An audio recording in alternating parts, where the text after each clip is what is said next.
Okay, sorry. That's all fine. How do you say your first name? Rubita. Rubitta. Yeah. Okay, I just don't want to get it wrong. Oh, don't worry about it. Everyone gets it wrong. Mm, okay. Um, so are you ready? Because it should be a bit late in time for you there, yeah. No, I'm used to it. It's all good. Okay. This shouldn't take very long. Sorry, I'm just setting up my recording.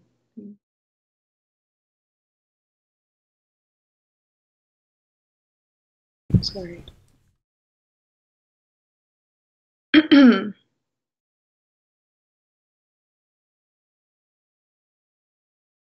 Okay.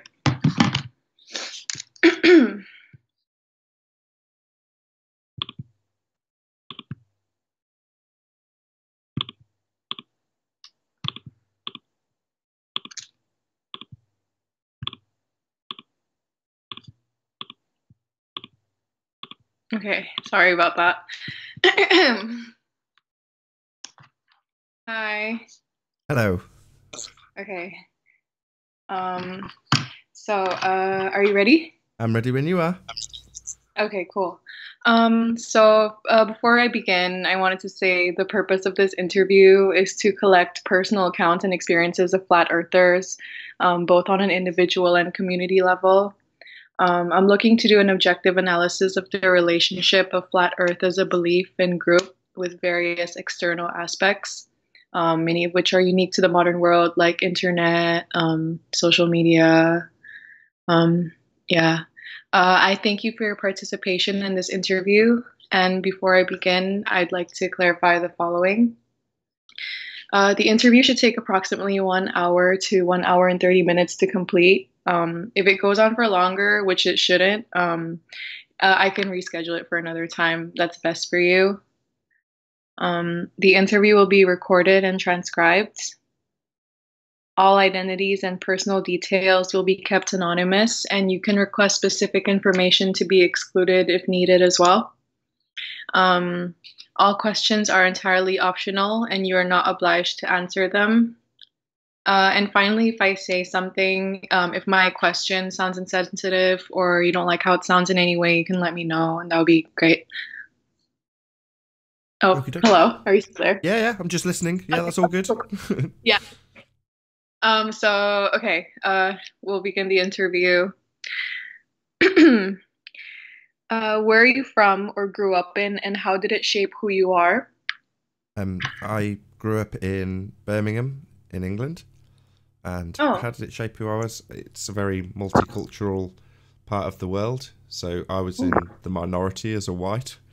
It was mostly Asian, and then again the blacks were also in minority. So it was kind of weird for other compared to other people who are white, maybe because they probably didn't live in a minority in England. what kind of community did you grow up in? Like I say, it was mostly Oh, Asian, so they were mostly Muslims. oh.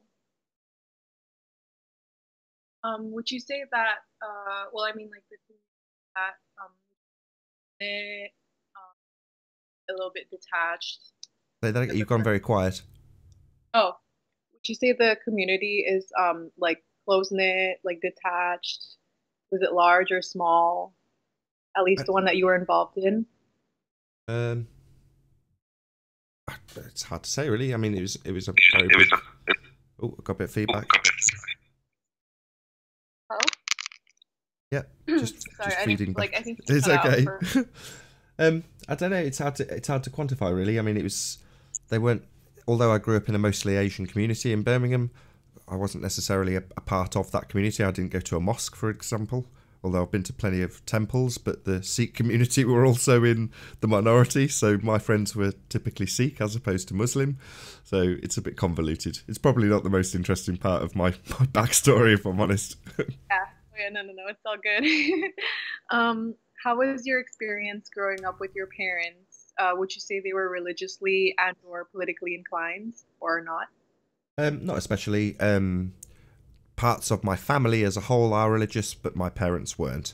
So they would occasionally go to church on a Sunday, nothing out of the ordinary, not particularly religious, not at all political as far as I can remember.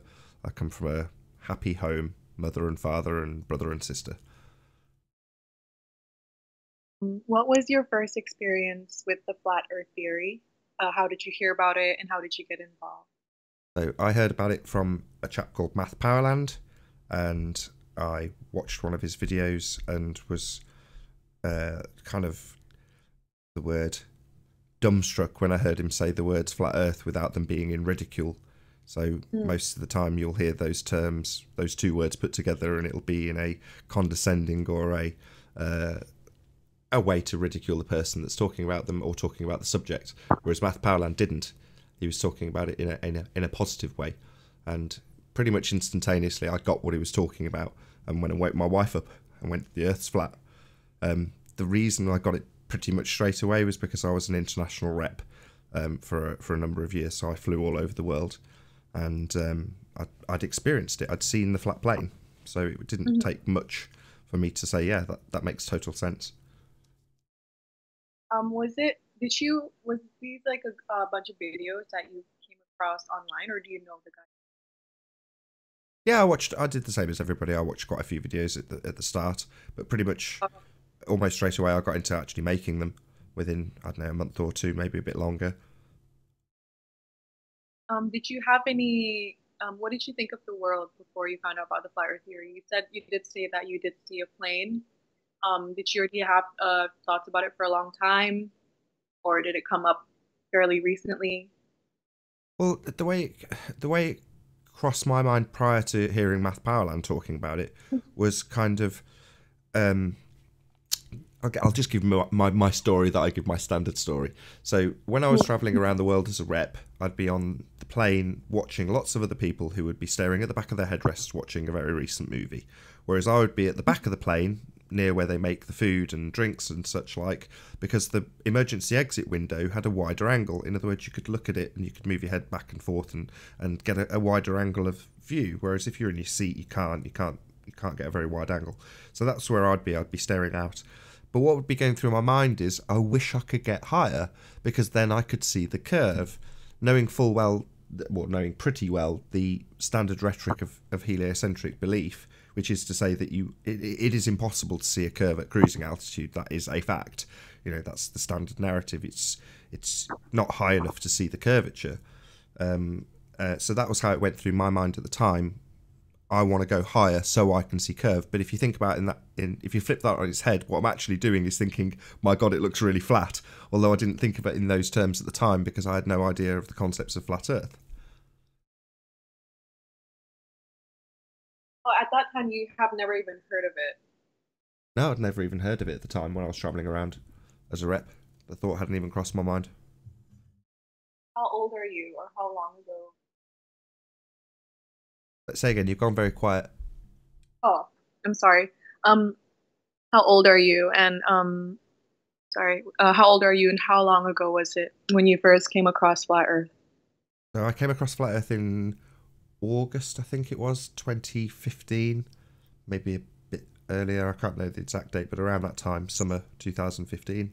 And I'm 38. Oh. Um, so that's good. How was your personal experience with the education system, and how did it shape who you are, or how did it not shape who you My experience with the education system was rough at first. So my primary education was just pretty benign. But are? when I went into secondary education, the first school I went to was like the community I was in, 99% Muslim, and I was definitely in the minority as always. But pretty soon after that, I left that school and went to a private school, which was in Henley and Arden. That then closed down, and then I went to another school, which was in Stratford-upon-Avon, and then I graduated and went on to college. I don't know how can I. It probably assisted me in many ways because I was from a very early age out and about on my own, sort of pre-teen, getting on trains and travelling great distances. So that maybe made me a bit more independent. That might have shaped the reasons or the confidence to go out and be an international representative for a company. Maybe. I don't know. Hadn't thought about it till you asked.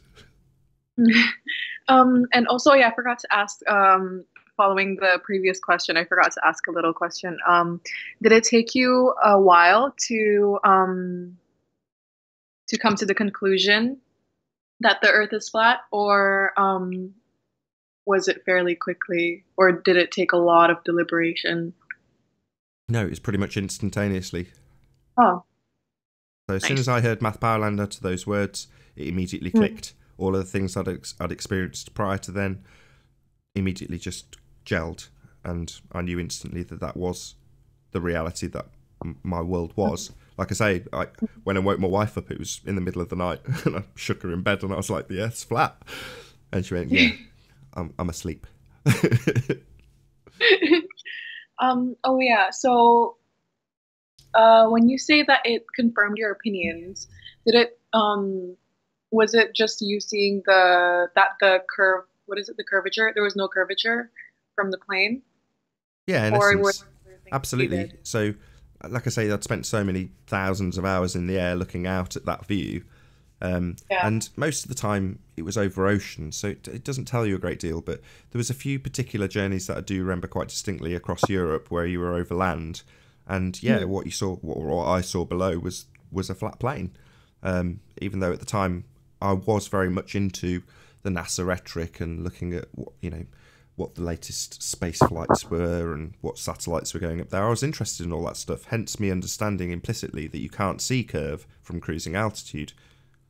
Hmm. I will return to the NASA later. How was your experience with the internet and social media throughout your life, and how has it changed since you got involved with Flat Earth? It hasn't changed at all. I mean, I've been my folks. My dad was a computer programmer, and my mother sold computers. They had their own business, so I'm Mhm. very familiar with computers and have been all the way through my life. Mm. So it didn't really change at all. I was very very early to get into instant messaging and chat rooms and forums and things of that nature. So probably in the early 90s, when the internet was really really young, I was doing all Mm. that stuff like it was second nature as a teenager. Mm. So that it didn't really change at all. The only thing that did change around me was the attitudes towards using the internet as a means of socializing. So when I was doing Mm. it, at the time I was mostly looking for girls. If I'm honest, I'm married now, but that in itself is a massive change. So I met my wife through the internet. Yeah. Whereas back when I was first using it in my early teens, it was very much frowned upon to meet people who you chatted to online. And at the time, I remember there wasn't even a picture exchange. There was just instant messaging and descriptions of what you look like, and that was it. That makes it a lot more pure. No.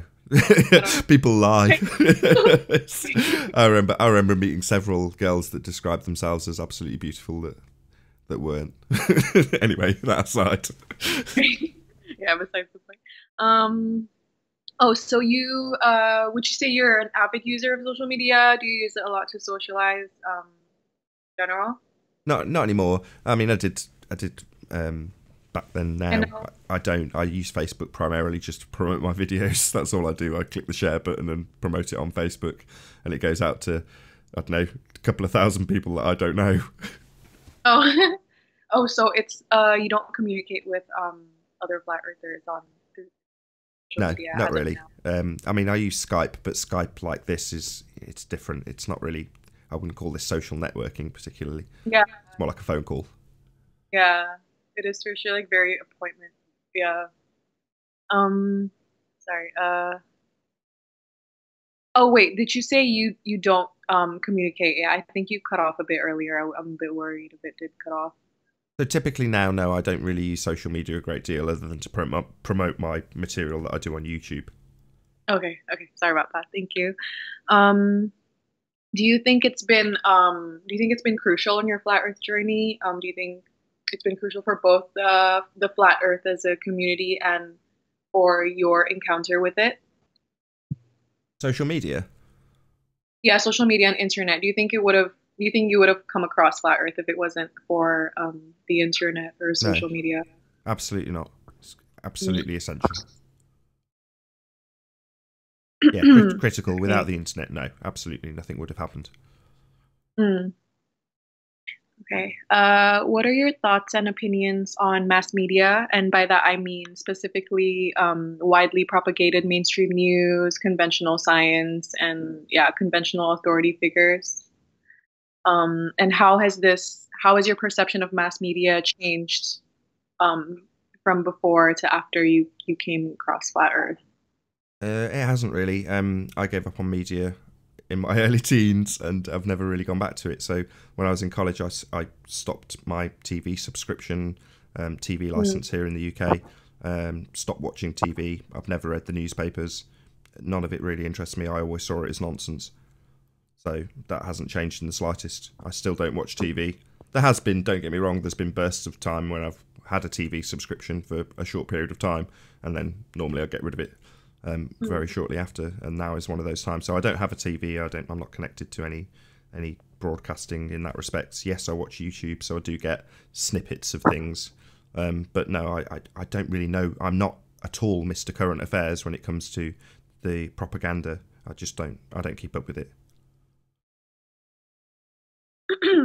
Um,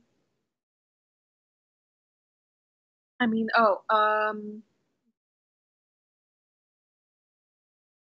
sorry. Um, what are your thoughts on climate change, whether you believe in it or not, and how is it presented in your flat Earth model? How is it what, sorry? Oh, how is it presented in the flat Earth model? Okay, well, I'll deal with the first bit first. So, I've got no opinion on climate change. Again, that's Mhm. a term that's used in the mainstream. I don't keep up with it. I don't know what the rhetoric is. It doesn't interest me, if I'm honest. So, I've got no opinion on it either way. How is it used in the flat Earth model? Well, models are pseudoscience, and Oh, okay. I'm sorry. I meant, I guess like flat Earth. I don't. How would I word that? I mean, I don't really need to ask that actually, because it is a bit technical. I guess like more so, I do want to focus on what you think of climate change. You've never really cared for it. don't know anything about it. Occasionally, I'll Mm. hear people talking about chemtrails. Don't know anything about them. That's about it. Hmm. Were you never into it, or did coming across flat Earth change your opinion of it in any way? Not in the slightest. Like I say, I hear people who are on the conspiratorial side of the fence, which I don't consider myself to be, talking Hmm. about climate change and chemtrailing. And frankly, I would pick that nonsense apart in the same way I would pick apart the globe nonsense. So Hmm. it depends on how much evidence people present in that respect. That's normally what I'm interested in, and Hmm. there isn't enough for me to form an opinion in the first place. There's just lots of conjecture. So yes, there's also when I've said that to people, they've said no, you can look in this direction. I just think, well, I just don't care. So no, I won't. So ignorance is bliss in that regard, I'm afraid. Sorry. Sorry, that's me. Okay. Um, I'm sorry, I'm kind of slow today. I haven't slept in 24 hours. Uh, how has your experience with religion changed throughout the course of your life, um, from growing up to now as a flat earther? I know you said it wasn't very important, but did it have any interaction with flat Earth, or has it remained the same throughout? Yeah, I've had ups and downs with religion because it seems to be that there are quite a few religious flat earthers. I wouldn't consider myself one. I'd consider myself the antithesis of that. Mm, I don't go on belief. I go on evidence. Ideally, mm, scientific evidence, but there isn't mm, scientific evidence for the religious assertions made by many of the believers in whatever denomination you want to pick on. Again, yeah. it doesn't particularly interest me because I'm more interested in the reality of the world that we're presented with, and that's solely dealt with in science. So the Mm, the science of things I'm interested in, the religion of things I'm not. You listen to the more religious flat earthers, or do you just stick with the sciencey Yeah, I'd take a mild interest in some of the historical aspects of it. So there's a YouTuber called Knowledge Scavenger. Her name's Paula, and she looks back into the old translations of the Bible and things of that nature. That I find interesting. I'll touch on it occasionally, just because I'm mildly interested in the historical aspect of it, and that is primarily how she angles it. Whereas the kind of the preaching, and I'm just not into it. You know, I'd be as interested in somebody studying the back history of the Bible as I would anybody doing primary source research on anything that's of mild interest. So from that aspect, it has a mild attraction, I suppose, but not really. I wouldn't consider myself in any way religious, so no. Would you say you believe in God though, or spiritual, like a higher spiritual? Well, I've come to the conclusion, difficult though this was to admit a few months ago now, I can quite happily admit to it. There's two ontological principles, and they are as follows. We either were created or we came from nothing. Those are your only two options. You can only pick one of those. And as far as I can see, there isn't enough evidence to back one of those assertions. The everything from nothing assertion seems to fall considerably short, which leads you to only one conclusion, that there is actually a creation at some stage. I've got no idea what it is. I can only speculate, which is why it makes me cringe. However, given the evidence I've been presented so far, it would seem that we are created as opposed to have come from nothing. So you believe, like, yeah, just like in any higher power without any religious affiliation? Well, no, it would be as if you said which came first, the chicken or the egg. I'd say the chicken. We were created. That's the only conclusion I can draw. To go further than that is normally, in most people's instances, an anthropomorphization of what they believe the man in the beard on a cloud is, or whatever their version of that is. And I had this conversation the other day, and someone was saying, "Well, do you believe in God?" And it's like, well, I can't say yes or no to that answer. There's no evidence of anything other than the fact that we have been created. I wouldn't, by understanding that you only have an either or choice between everything coming from nothing or everything being created, that doesn't mean I can draw the conclusion there is a God. So, that's as much of a conclusion I can draw from the information I've got so far. I guess you probably can't truly conclude this, but do you think it's necessary to believe in some in us being created and the world being created in order to believe in flat Earth? Not at all. Flat Earth is very simple. The Earth is obviously and observably flat. Oh, okay. I thought because you were saying that it's not organic and it was created. So like I was wondering if it was necessary to believe in a creation instead of something that just organically comes up when you are considering flat Earth. No, the two are mutually exclusive. So you could have this discussion with somebody. You could have this discussion between two people who both believed in heliocentricity. So both believe that the Earth is flying around the sun, and both are arguing from a different standpoint about everything from nothing or everything from a creation. So I don't think it has anything to do with flat Earth, although I'm in no doubt that it gets dragged in at some stage by various religious flat earthers, in the same way it does from heliocentric believers in a creation. Mm-hmm. How has your relationships with partners, family, friends, and colleagues? I can remind you of which one. You can answer them one by one. Change from before you believed in flat Earth to after. How has it affected your relationships?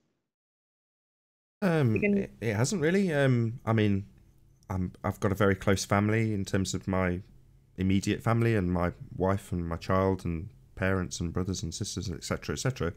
And I wouldn't say the relationships have changed at all. I discuss the subject quite openly with all of them. I know there's some horror stories from other flat earthers who've You know, you get, Yeah. but I'm not one of them. So, uh, Really I, good. That's so lovely. so yeah, my wife's. I wouldn't say my wife's a flat earther. She listens to the evidence I present to her and will give her Mhm. opinion on it. But she's not on YouTube making videos about the subject. She's got a job and a different life that's not about this. But she understands the principles, and it's not. We don't fall out about it ever. I don't Mhm. think we've ever had a crossword about the subject, if I'm honest. Oh, what about your like parents, siblings, or children? Do you have any? Same thing applies. You know, my dad's probably more skeptical about the subject of flat Earth than my mother, who's a bit more receptive. But both of them will discuss it equally as happily with me, Mhm. um, in the same way as you discuss any job. You know, whatever you're doing at the time would interest your parents, and this is what I'm doing at the moment. So they're as interested as I would hope they would be, and as supportive of us I would hope they would be. Which, you know, given that that was my experience early on back in 2015 when I started discussing this subject with them, almost immediately.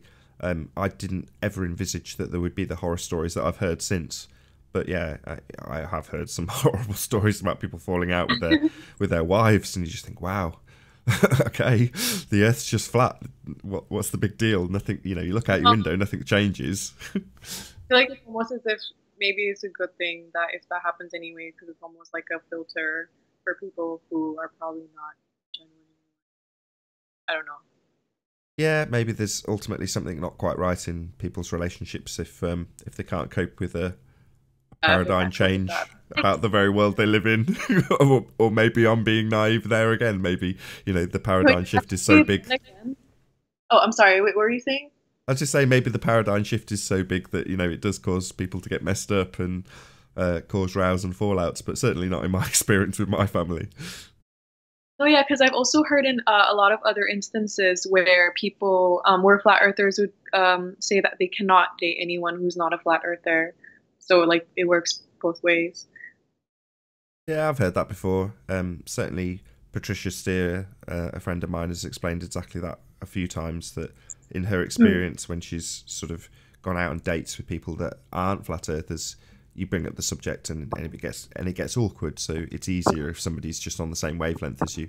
Well, for me, I discovered the subject when I was you know, already married, so it didn't make any odds to that. You know, I just discussed the subject with my wife like I discussed any other video that I'd come across. Or obviously, it's a bigger subject, but it certainly didn't cause any rows. Have you ever in any instance or way felt any social pressure or any judgment by expressing it, or has it all been great? Um, Like from and, and I don't know. sorry, go on. No, I was just wondering, maybe from colleagues or some friends, but or no.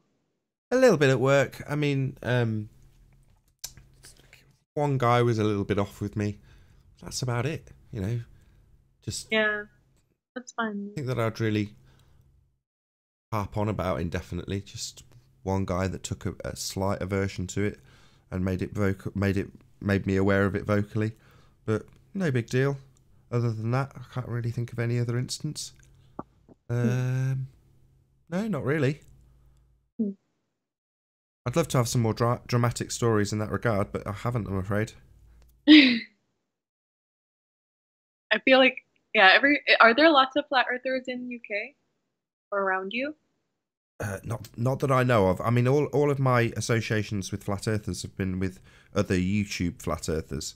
So again, because I don't particularly get involved in Facebook other than to post my videos, I Yeah. don't see that social side of it. So you know, I've met plenty of flat earthers and held several flat earth meetings. Hmm. You know, where there's been, I don't know, I think one of them had maybe 50 people there. Um, Oh, so yeah, I've certainly got out and socialised with flat earthers, but they've come from all over the country to meet. Same when I've gone to other people's meetings. So Martin Leaker, Flat Earth British, his name on YouTube is, you know, he and I are good mates now. I've met him loads of times and gone to several of his meetings. He's come to several of mine, and you know, I'll always meet various different people there. But as for them being near me, I don't think so. Not as far as I'm aware. how would you describe your participation in the flat earth community? Can you repeat that? Your How would you describe your participation in the Flat Earth community, both through your content creation and socially? You can start with your. The content creation.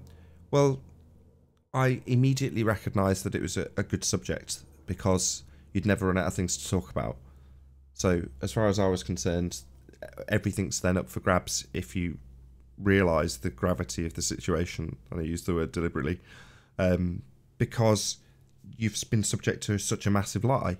You know, the entire world around you is not as you envisage it if you detach yourself from the ground that you're actually attached to and put yourself into a place that you cannot travel to, space. And your only representation of that is pictures on TV. You're never going to experience that place. So, given that that's the case, my thoughts were, this is a topic that will never ever get old.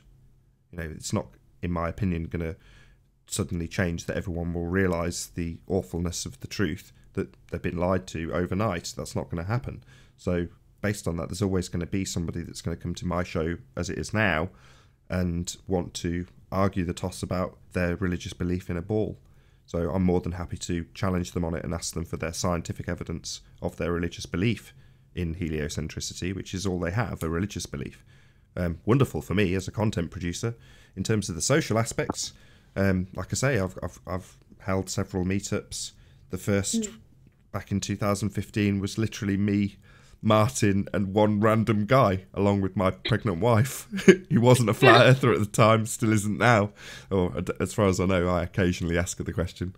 But yeah, so it went from sort of 2 or 3 people to, like I say, maybe 50 plus people at one of the meetings, and then just this last year in was it 2017? No, I think it was 2018. You had the UK conference in Birmingham at Jury's Inn, and there was several hundred people there. So, you know, from the social point of view, I've met people from all over the world at that conference. There was so many people that I'd seen on YouTube that were from literally all over the place. And it was great, you know, to shake those people's hands and actually meet them. Some of them I'd interviewed before I was doing the debates. You know, I'd chatted with them and interviewed them about their experiences, like you're interviewing me. And to get to actually shake their hand was absolutely lovely. So yeah, it was, for me, it's a very, very positive thing from a social aspect. I think we have an absolutely outstanding community. There's hundreds of stories I could give you about the positive nature of the pro-flat earth people. Unfortunately, mixed in with them is lots of anti-flat earth people. But I'm sure we may or may not get to that subject. We shall see. Well, I might get into that subject. I was considering it, but I wasn't sure. Because so far, like talking to everyone else, it's always been sort of like, oh, don't go there. You don't need to talk to them because they're like from the government or something.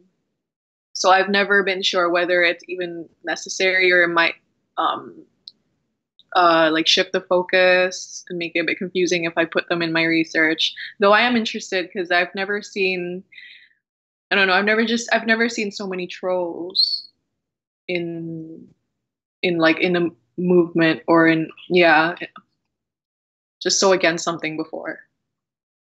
Yeah, it's a very small number of them. I think they actually just have multiple accounts, and lots of them just play lots of different account names. I think it's actually quite a small proportion of that community, but the impression can be that there's a lot of them, but I honestly don't think there are. I think it's actually quite a small handful of people, believe it or not. So yeah, but they're zealots essentially. You've got 3 classes of people. Normal people. Now, they, like me when I was doing my rep job, really didn't care either way. They're not really thinking about it. So it's not like they're expressing a religious fundamentalist belief when they tell you that they think they live on a sphere. They're just normal. In other words, they've had the same education as everybody else. They're just normal people. That's category 1. Category 2, me, flat earther. Realising the obvious nature of the earth around you, realising where the lies fall apart, realising the lack of scientific evidence for any of the assertions we're given. Picking apart the lies, going through the historic records of what they tell us and how that doesn't make sense, all of that sort of stuff. That's category 2, flat earthers. Then you have this teeny tiny little group of anti-flat earthers. So they're not globe believers as such. They've gone beyond that because they've branched into fundamentalism, which is to say that they have a fundamentalist religious belief. In spite of anything that's thrown in their direction that contradicts their religious belief, they will obfuscate it, challenge it, ignore it, whatever, in favour of their religious belief. So anything that doesn't jive with their religious belief is ridiculed, ignored, all of the list of things that I've just given you, rather than a sort of tacit acceptance or any sort of even an acknowledgement that because it doesn't conform with their religion. So that's a very, very small group of people, essentially global religious zealots. But yeah, they're small in number. You say salad, like SALE? Say again?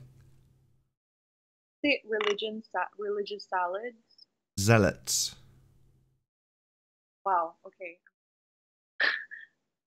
I've just been hearing salad. Uh, would you say you are actively involved in the social life and in this social aspect of flat Earth? I know you said you weren't really, but would you say lots of your friends are flat earthers? Yeah. I mean, I would say that lots of the people I've met through Flat Earth have become friends. So I mentioned Patricia Steer, Martin Leitker, these people who I've met in person, we've pressed the flesh, and we've kept a good relationship throughout Flat Earth, regardless of whether or not we're talking about Flat Earth necessarily. They've become normal friends. Yes, they're Flat Earthers. Yes, we do discuss the subject, but like any other normal friend that you'd have, you discuss all sorts of other things as well. Normally, personal aspects of your life that don't necessarily involve the shape of the Earth. But from that point of view, yeah, I've definitely increased my friend base through Flat Earth. I wouldn't necessarily suggest it to somebody as a means of socialising. That's not really the point. But yeah, just by virtue of it being people driven, I've got to know more people, and quite a number of them are nice. Nice enough for me to want to be friends with. Where and how do you often, I guess, meet new people that happen to be flat earthers? Can you say that again? Oh, sorry. Where and how do you usually meet and communicate with flat earthers you meet? Gotcha. So initially it would have been through probably just Skype conversations off air, or through me chasing down somebody that I wanted to interview. So my original show was Flat Earth UK, and that was literally me trying to interview the people that I'd seen making videos, and at the time there wasn't a great deal of them, so I could chase down the Math Powerland was immediately the first person I tried to chase down, but got in touch with various different other people who were making videos about the subject, and just interviewed them and chatted to them.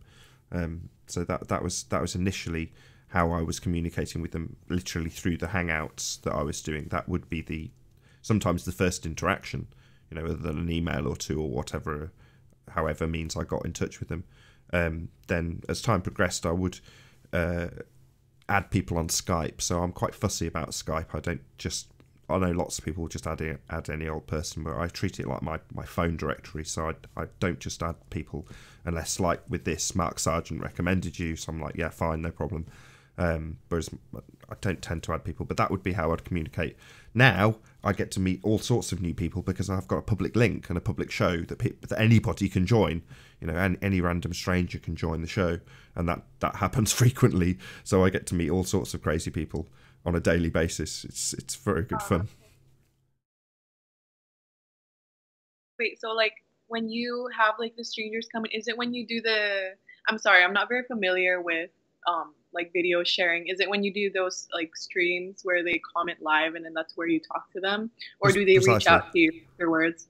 Yeah, so on those live streams, typically, yes, that would be your interaction. You'd have a live chat.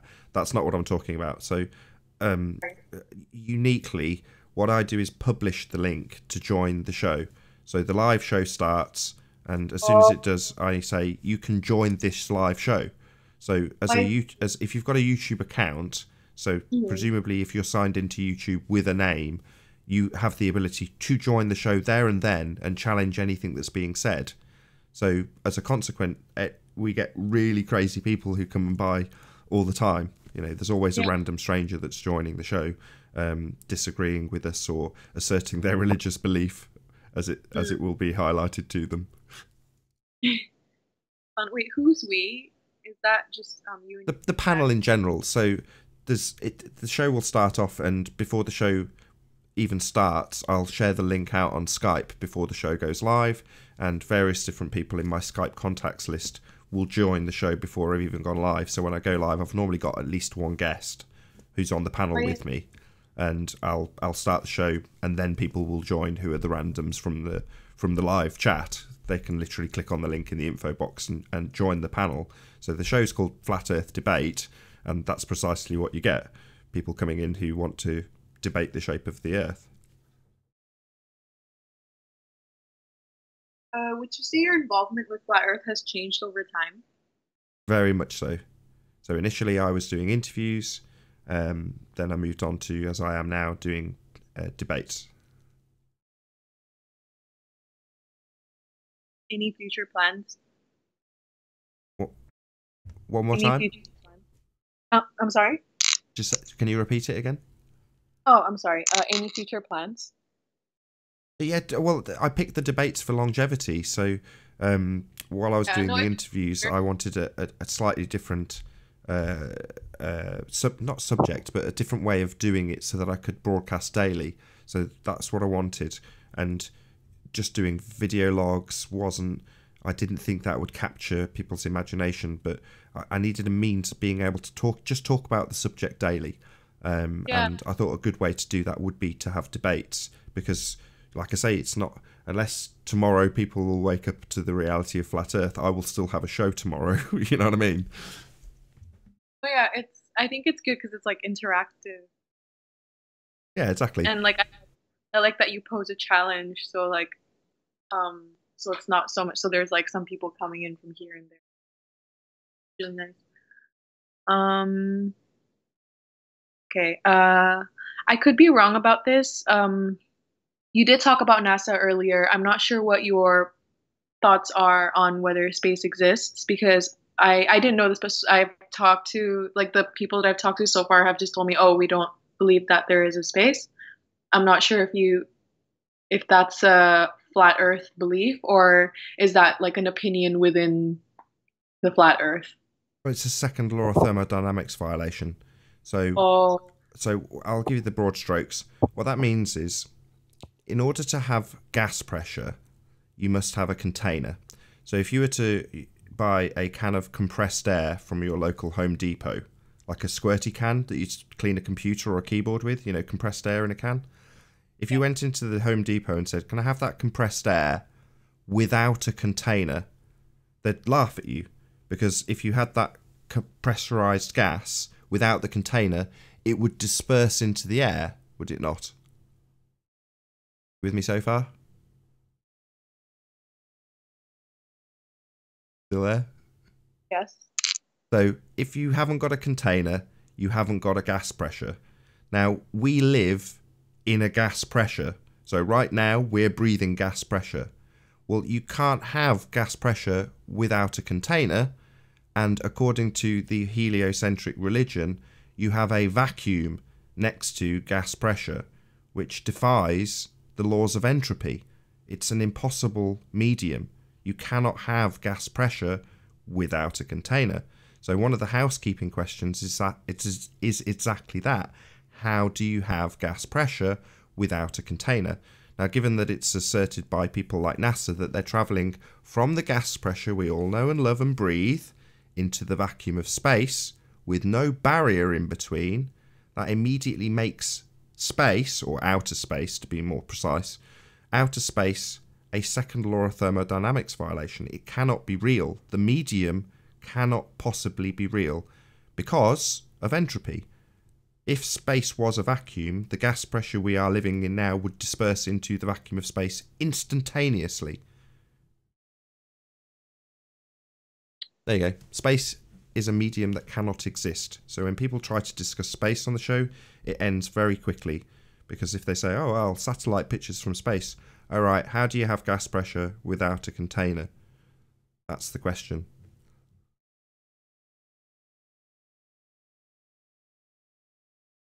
And how did coming across flat Earth affect the way? I mean, I guess you saw space and how you saw NASA and everything because I used to Yeah, follow well, this. again, that was pretty instantaneous too.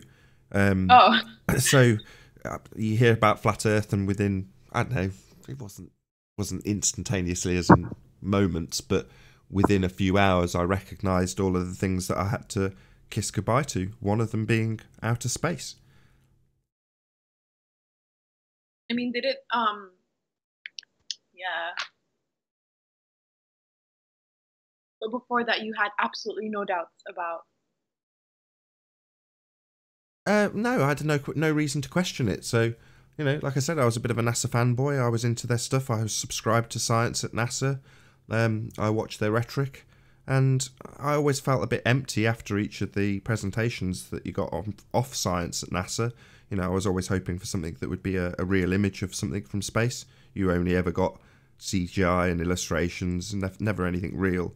It would always disclaim that, but you just thought, oh, well, maybe next time there'll be something that's a real picture of whatever they're presenting, as opposed to an artist rendering or a CGI, whatever.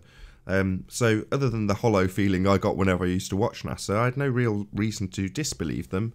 And like everybody, I was indoctrinated into that religious belief in school.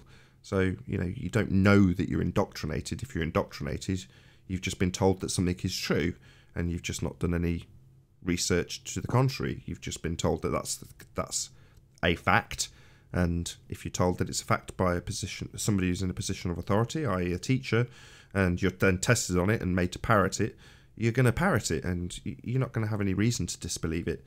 It's only when somebody like Math Powerland comes along and says, do you ever get to see the Earth from space?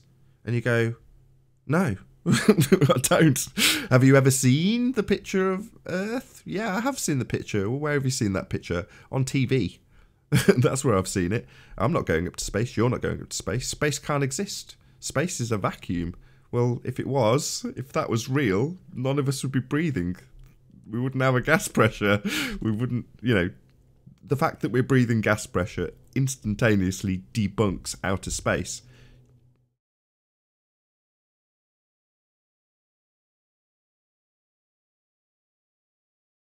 Oh, saw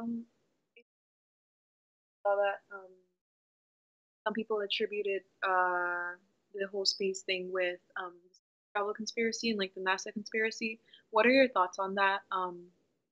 You have, yeah, what are your thoughts on the NASA space travel conspiracy? Well, they're lying.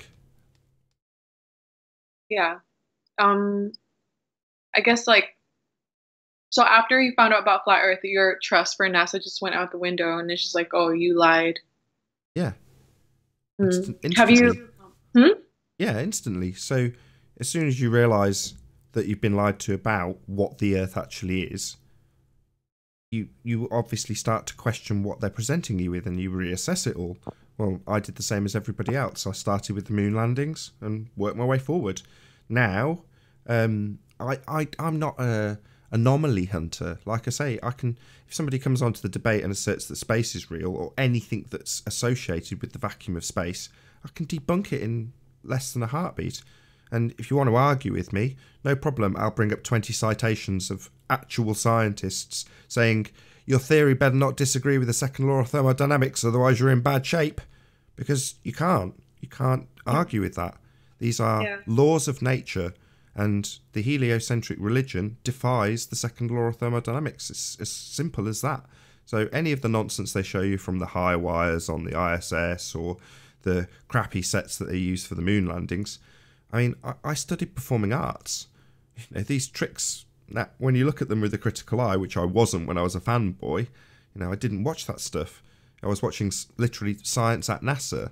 It was purely based on the missions that they were taking. Some of it was about weather. It wasn't like the 24-hour feed from the ISS, the garbage. I mean, I just didn't watch that. I don't know why I didn't watch it, but I didn't. And then I came to Flat Earth, and then I watched it. I was like, my God, this is awful. You know, it's just cinematography. That's all it is. But that was what I trained in. So, you know, for me to pick apart some of that stuff was fairly easy. You very quickly find that there's 100 people that have picked it apart in the same way you have before, and there's an answer to the way you've picked it apart. There's a get around that they've got, and you can play that game if you want to. But me, I just think, why bother? You know, space can't be real. That region, that area that everyone's discussing, where whatever they're talking about, Voyager going to, the Apollo missions, it doesn't matter. It's like, well, how do you prove that medium? Number one, you've not been there. You've not verified that there's a vacuum of space. So let's look into the logic of that medium. Let's take it to its logical conclusion. Can it exist to begin with? No, it's the second law of thermodynamics violation. End of story. Space is fake.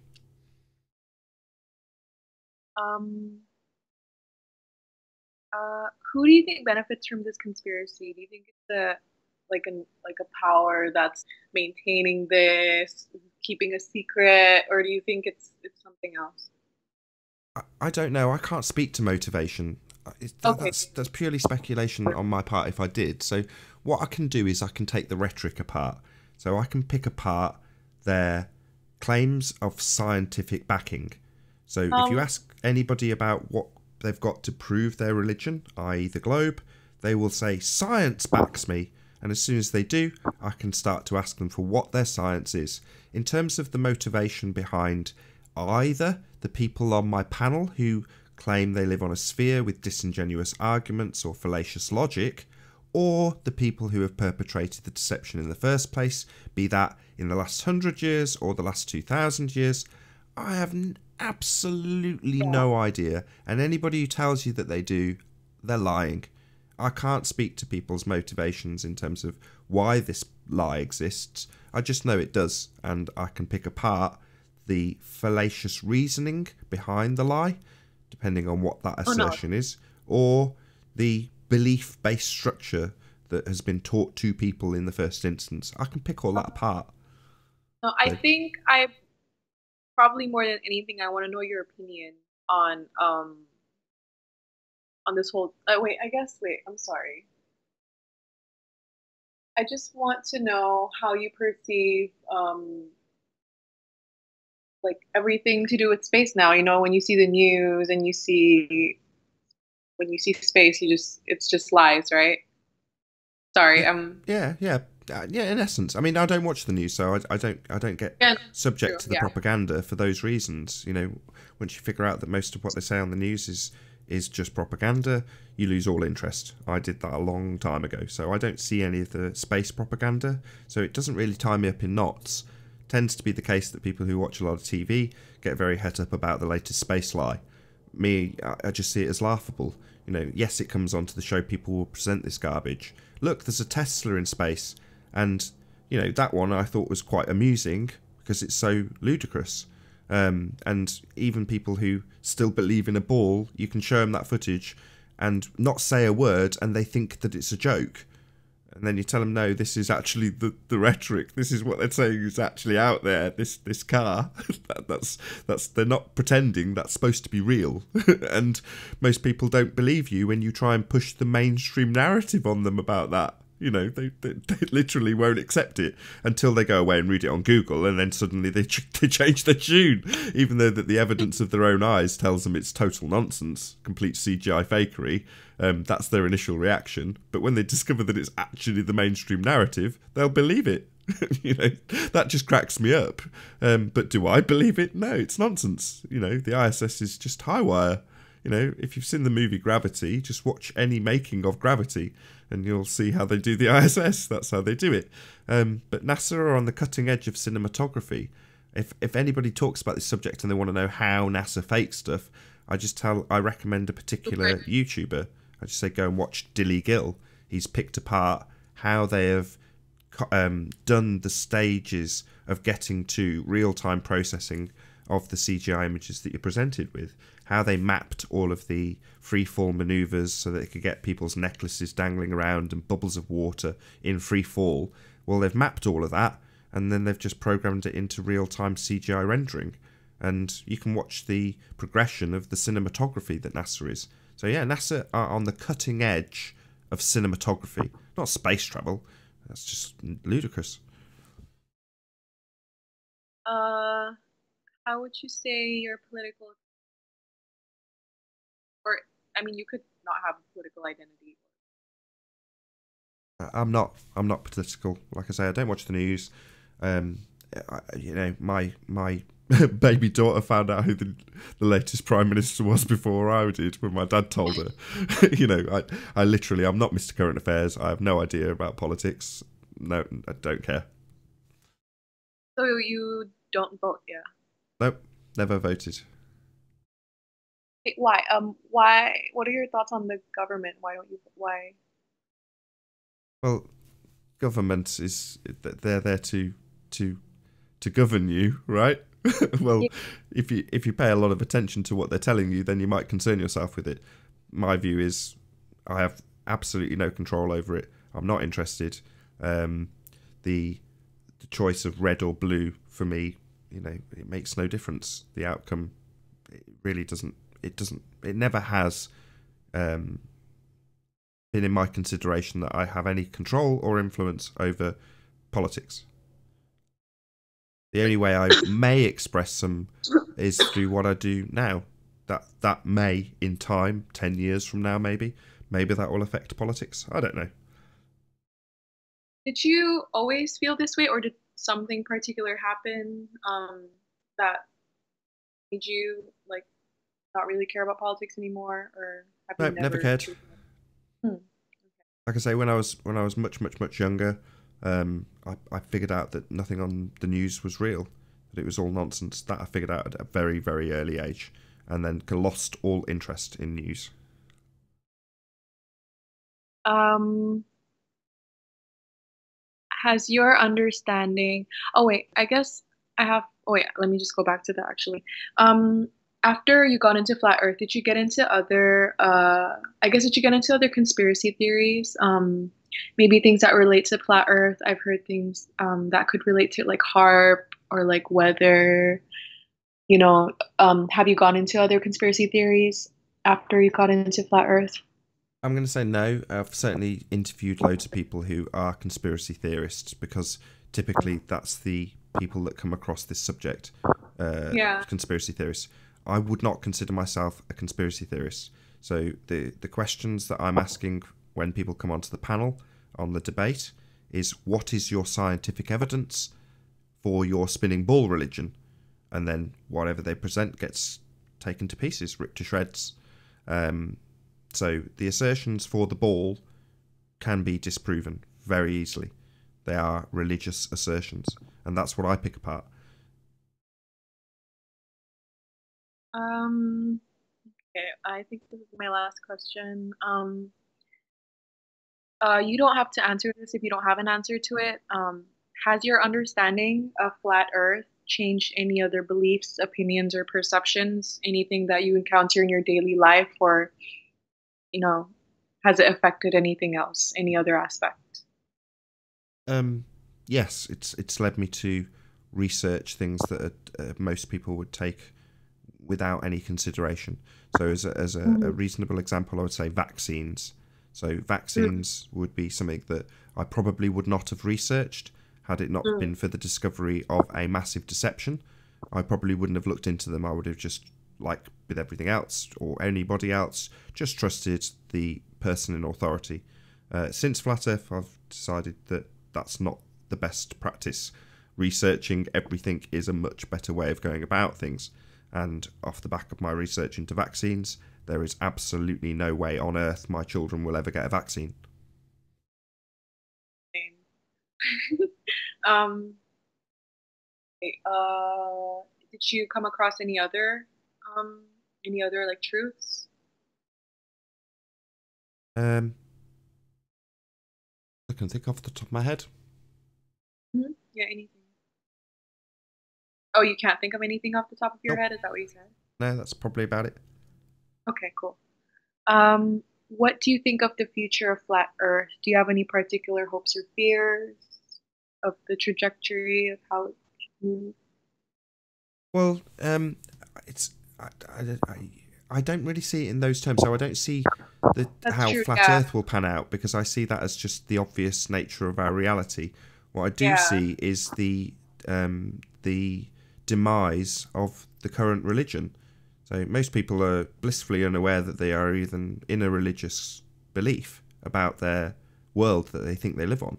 Most people have absolutely no concept that they're in a religion. But that is a religion, and as that gets more and more exposed, my hope would be that the religious belief in a ball Earth centered around a sun that we travel around, that would eventually crumble and disappear, because it's simply not true.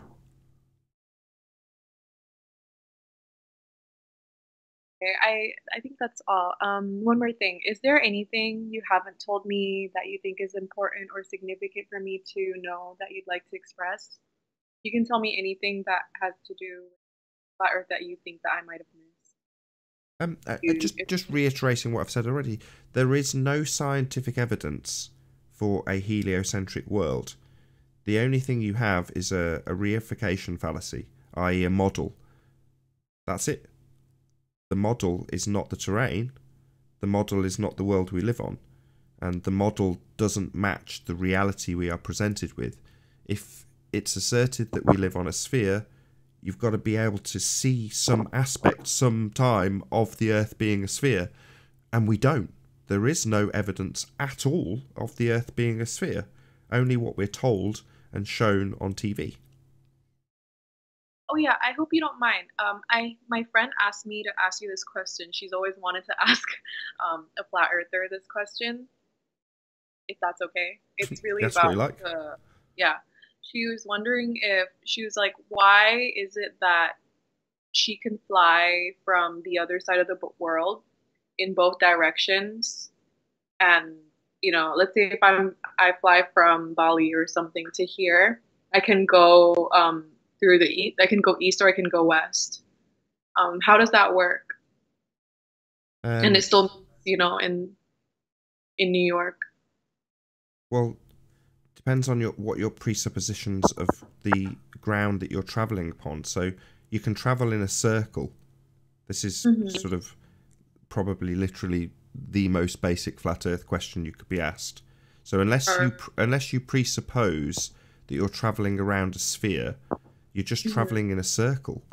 So east to west is literally travelling in a circle on a flat Like a plane. clockwise kind of or anti-clockwise kind of way. Yeah, the Also, you definitely just can't fly over the middle part at all. middle part of what? Sorry, Can you fly over the North Pole? Is it the North Pole, the one that's in the very middle? I've no idea. Okay, no, yeah. She begged me to ask and I kept forgetting. I And mean, this yeah, is thank you. flat. I mean, to answer a question, that is day one research on flat Earth. So, one of the things you'll get presented with if you were to do any research on flat Earth is you'll get presented with something called the azimuthal equidistant projection, which is a global circular flat projection. And the way it works is from the centre out, the measurements are accurate. So you can't measure across it, you can measure from the centre out. Now, this particular description of the landmass layout of the sphere Earth is held up by flat earthers as a working quote unquote flat Earth model. Nonsense. Models are a reification fallacy. We don't live on a model. Now, we have thousands of maps, thousands and Mhm. thousands and thousands. Number one, why don't we just have a world map that works? If you look at Google Mhm. Earth or Google Maps, they scale it. As you move around the ball, you'll see Like the one to one. scale change. So they're giving you an inaccurate representation of the ball Earth. If you look at any map, they're all distorted. None of them work as a complete geographical layout of the world. The globe Earth doesn't have one. Flat Earth doesn't have one. Nobody has a working map. But with all those disclaimers out of the way, if you look at the azimuthal equidistant projection, it shows the masses, the land masses, laid out in such a way that if your friend was to plot her route east to west or west to east, you'd see that you're just travelling in a circle. I'll let her know. Thank you. Sorry for the silly question. No, that's all right. Newbie question from your friend. Flat Earth questions. It's good. I love it. Okay. Yeah, that's all actually. That concludes the interview. I want to thank you again for sharing your thoughts and your time. It's been a pleasure, Rubitta. Yeah, I hope it was all right. I hope I didn't ask any questions. I mean, I can change the wording. Now that you've told me that model doesn't sound right, I could change that. How would I frame that? Should it be like how, I mean, it doesn't exist in flat Earth anyways. So a model is something Like called a hypothetical thing. well, it's a reification fallacy. So the fallacy that something that is not physical or real is actually real. So reification as in making something real. And now that fallacious reasoning is to say that the globe that you hold in your hand is the world. It isn't. The world is the ground beneath your feet. That's the world. Now, the aspect of education, if you like, that studies the natural world is science. That's what studies the physical and natural world. So if you want to find out answers about your world, you go to science. Now, it's asserted that science backs the assertion that we are on a globe. It doesn't. If you try and find scientific evidence for the globe, you won't find any. You'll find lots of logical fallacies. You'll find lots of people claiming science that when you actually put it to the test and go through a proper formalised hypothesis and see if they've performed systematic experimentation, you'll find there is none. You, that was a lot of information. No worries. The bottom line is, there's no scientific evidence for the heliocentric religion. It is just a religion. Oh, okay, I see. Thank you so much. My pleasure. I, yeah, I really appreciate it that you contacted me. It was very lovely. Yeah, my pleasure, like I say.